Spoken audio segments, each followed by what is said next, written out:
À travers cette vidéo, nous allons voir ensemble comment calculer une distance dans un repère orthonormé. Donc dans notre situation, nous avons ici les points A, B, C dont on connaît les coordonnées.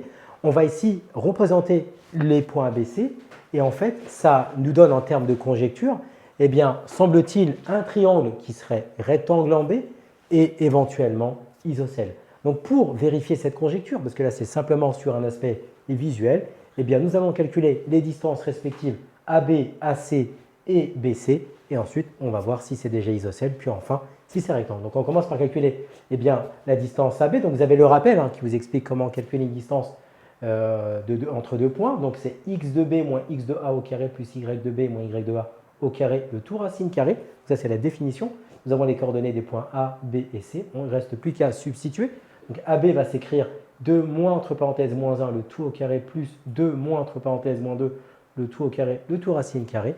Donc finalement, ça nous fait racine carrée de 3 carré plus 4 au carré. Donc après calcul, ici on a donné le détail, on va trouver que C est égal à 5.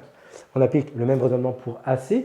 Donc c'est x de C moins x de A au carré plus y de C moins y de A au carré, le tout racine carré.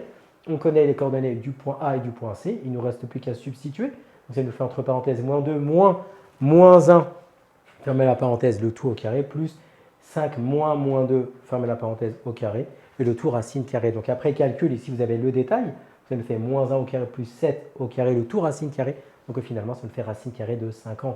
On fait le même raisonnement pour BC, donc x de C moins x de B au carré plus y de C moins y de B, le tout au carré, le tout racine carré. Donc maintenant, on remplace avec les valeurs. Donc en appliquant le même raisonnement, on va trouver que BC est égal à 5. Donc si on résume tout ça, qu'est-ce que nous avons? Eh bien, nous avons AB qui est égal à 5, BC qui est égal à 5 et AC qui est égal à racine carrée de 50. Donc ça veut dire déjà dans un premier temps qu'on est certain que le triangle va être isocèle en B. Maintenant, tout à l'heure, on avait vu dans notre conjecture, graphiquement, eh bien que, semble-t-il, le triangle était rectangle. Donc pour ce faire, c'était une conjecture, maintenant on va le démontrer, et pour ce faire, on va appliquer eh bien, la réciproque du théorème de Pythagore. Donc en fait, ici, on va calculer d'une part le plus grand des côtés, c'est AC, on voit bien ici, racine carrée de 50, ça c'est 5 au carré, donc c'est racine carrée de 25 si vous préférez, d'accord? Racine carrée de 25, c'est inférieur à racine carrée de 50, donc c'est-à-dire que AC, ce serait ici notre hypoténuse, si le triangle était rectangle, bien entendu. Donc c'est le plus grand des côtés, donc on va calculer AC au carré, donc c'est racine carré de 50, le tout au carré, donc c'est égal à 50. Calculons d'autre part, eh bien, BC au carré plus AC au carré, donc ça nous fait bien ici, eh bien, 5 au carré plus 5 au carré, donc ça fait 25 plus 25, c'est égal à 50. Or ici, qu'est-ce qui se passe? Eh bien, on a AC au carré qui est égal à BC au carré plus AB au carré, et donc d'après la réciproque du théorème de Pythagore, on vient de démontrer que le triangle ABC était rectangle en B.